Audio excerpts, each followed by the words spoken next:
All right, welcome to our War Media Bears post game for Week 11. The Bears go down once again, losing their fourth in a row. This time to the Falcons by a score of 27-24. A Young Hoku 53-yard field goal is the difference. I am Saul Rodriguez, along with my War colleagues Joe Tanksley, and we're joined by Kenneth Davis. What did you guys think about the game overall? We'll start with you, Ken. What'd you think? To be honest with you, my thoughts was we on the Under Center podcast gave out our midway awards like last week, and it was a lot of awards handed out or mention of Luke Getsy, and I didn't have him as one of my award winners because of earlier on in the season.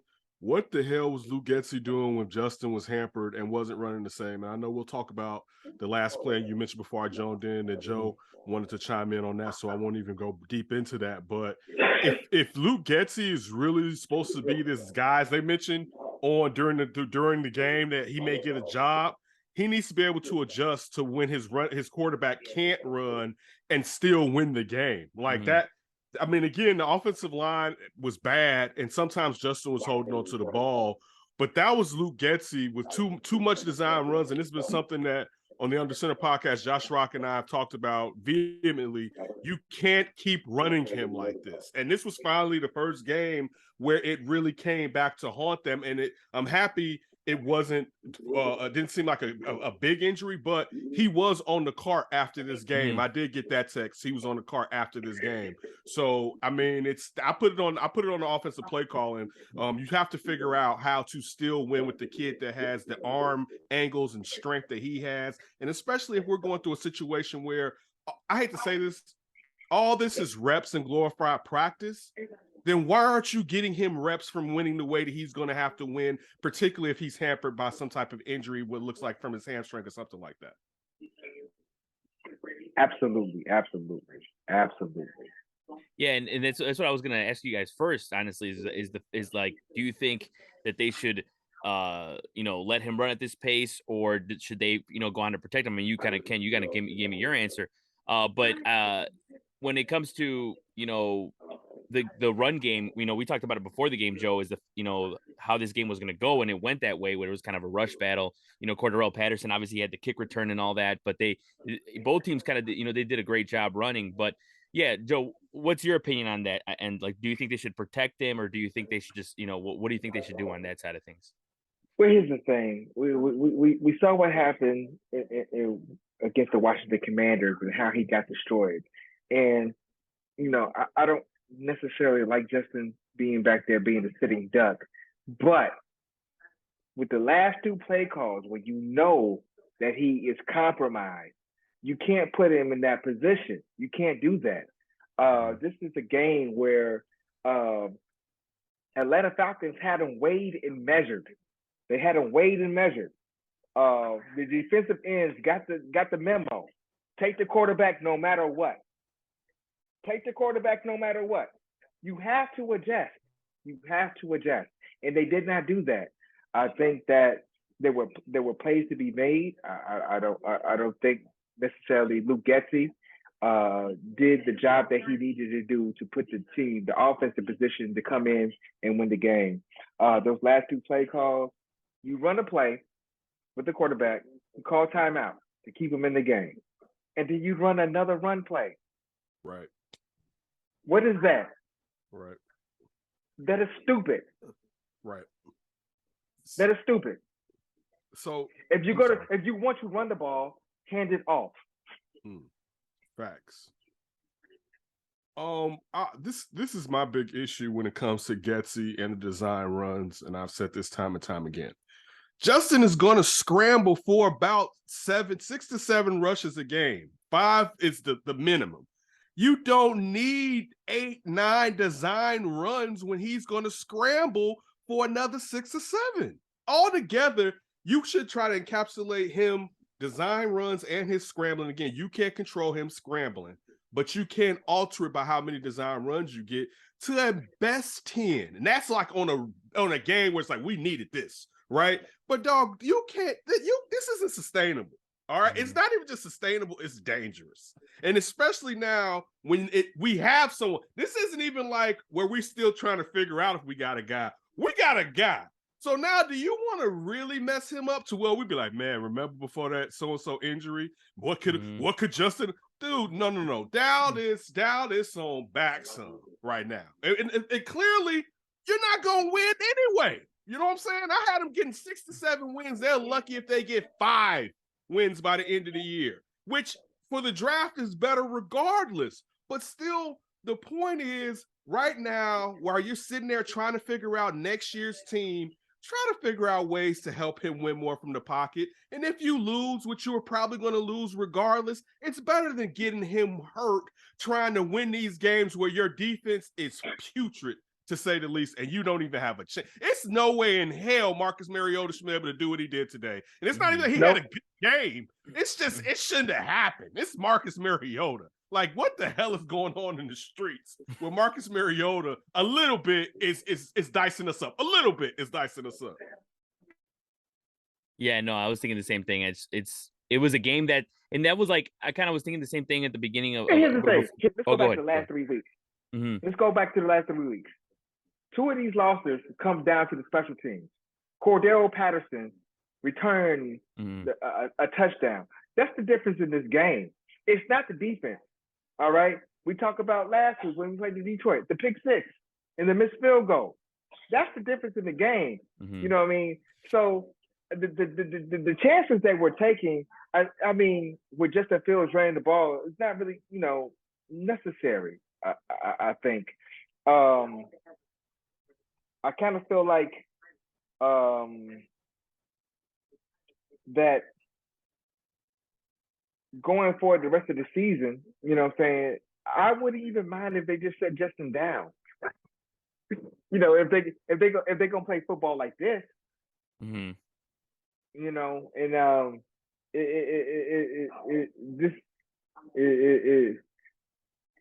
I'm like Ken. Luke Getsy, people are talking about him leaving and getting the head coaching job. Not with the decisions he made calling plays to the end of this game. No. Yeah, no, and that's the thing too, is like, at the beginning of the game, or before the game, I should say, thinking about my predictions, I was thinking that the difference is Fields, right? Compared to Mariota and Fields, I was like, if I'm going to put, money on either of these guys, I'm going to put my money on Fields, just because, Mariota, is Mariota. But yeah, some of the things he was doing, it was ridiculous. I was like, there's no way, but it's just the Bears defense. It's just the way it's been playing.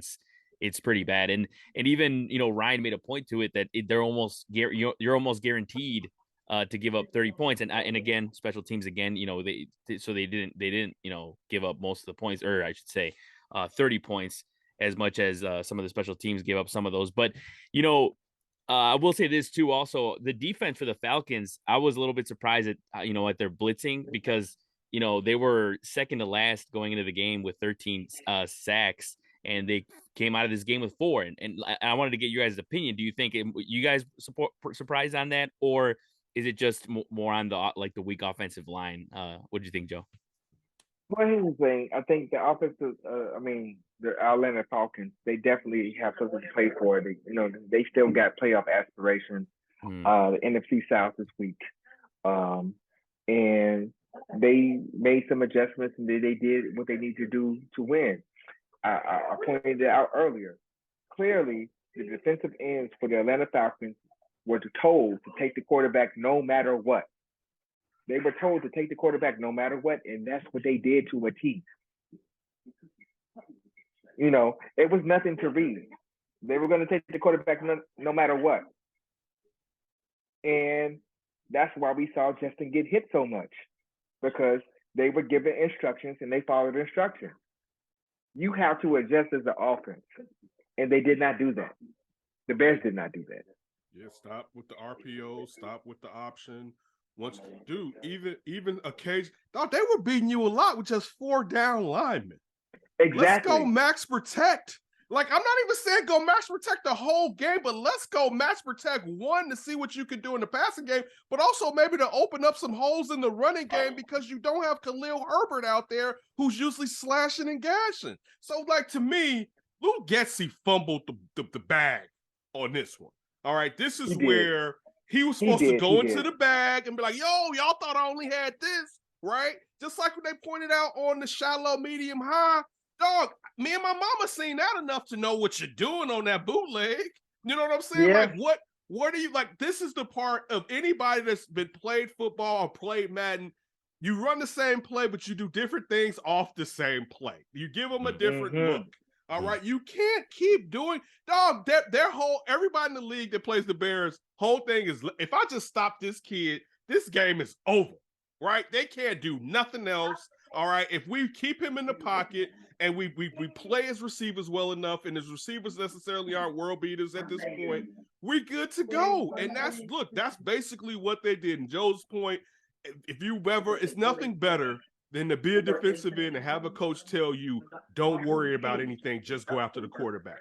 That's a Christmas, believe me. It's nothing like hearing a coach tell you that, like, no, don't worry about that. Just hit the quarterback. And you're like, for real, coach? You think he's lying to you when he first tells you that. You're like, for real, coach? That's all I have to do, right? And for that to happen, and you didn't try to defend him, you know, for that to happen, and you didn't try to keep the fullback or David Montgomery in for more protection in the passing pro, what do you do? At one point, and I'm not with sitting him, but I'll say this to a degree with the sitting. I'm with protecting him as much as possible and pulling back these runs. But if it gets ridiculous, yes, sit his ass down. All right? Because you cannot afford to have, dude, you don't want to be in, we're not now in this situation because we've seen Justin flourish. You don't want to be the 49ers. You don't want to be where, man, Justin. You don't want to be the Washington Commanders / Redskins with Robert Griffin. We don't want to use slurs either. But still, Commanders / Redskins. You know what I mean. But back to we'll bleep it out. We'll bleep it out. Great point. Sorry. Still, think about what RG3 was prior to them putting him back in where he should have sat. Maybe he would have had a great career. Maybe not, because if he still was gonna have to learn to win from the pocket, you know what I'm saying? But still, it changed the direction of that franchise when Mike and Kyle Shanahan put him in too early, trying to go deep into the playoffs on his rookie season, and he was never the same. And you don't want to end up in that situation. And look, even comparable to that, they was going to try to win something. You can't win jack. All right, like, you're not winning nothing this year. This season is done. And I'm not saying bench him.